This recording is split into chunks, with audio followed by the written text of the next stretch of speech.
Nagpaliwanag si Senate President Pro Tempore Jinggoy Estrada kaugnay ng viral video sa social kung saan nakipagtalo sa isang babae. Sa naturang video, hindi pinayagan ng babae na nakilalang si Pia Hill na sinasabing tao ni San Juan Mayor Francis Zamora, na makapasok ang senador at mga kasama nito na magbibigay sana ng tulong sa mga residente na sunugan sa Barangay Batis na nangyari noong pang-April 18 ng taong ito. Para sa kaalaman ng lahat, ang TikTok video na kumakalat ay patungkol sa isang insidenteng nangyari nitong April 18 kung saan nagtungo ako para ipabatid sa mga nasunugang residente ng Barangay Batis San Juan City na pansamantalang namamalagi sa isang gymnasium na mamimigay ako ng cash assistance sa kanila kinabukasan, pahayag ni Jinggoy sa isang statement. Ang simpleng pag-aanunsyo na pakay ng mga kinatawan ng aking opisina na nagtungo doon para makipag-coordinate sa kanila, ay pilit na pinipigil ng mga lokal na opisyal ng San Juan na naruroon sa lugar ng mga oras na yun, sa kadahilanan na sila lamang ang nakakaalam.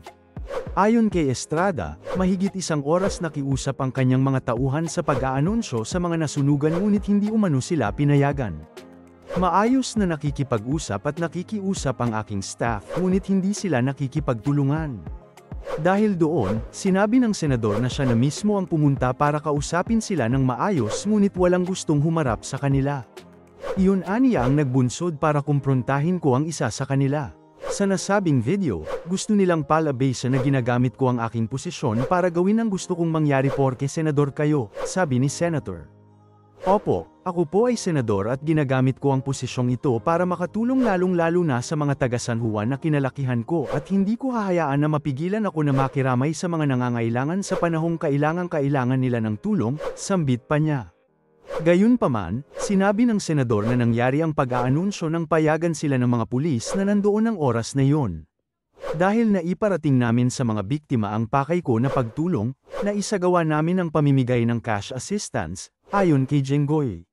Sabi pa ng senador, ang pagpapalabas at pagpapakalat ng mapanirang TikTok video ay malinaw na may bahid politika. Kung bakit ngayon ito ipinakalat, tanging ang mga nasa likod nito ang siyang makakasagot, saad pa niya. Hinding-hindi ako magpapatinag sa mga paninira dahil alam ko na lalabas ang katotohanan. Hinding-hindi ako mapipigilan na tumulong sa aking mga kababayang nangangailangan sa abot ng aking makakaya, senador man ako o hindi, pagtatapos ni Estrada.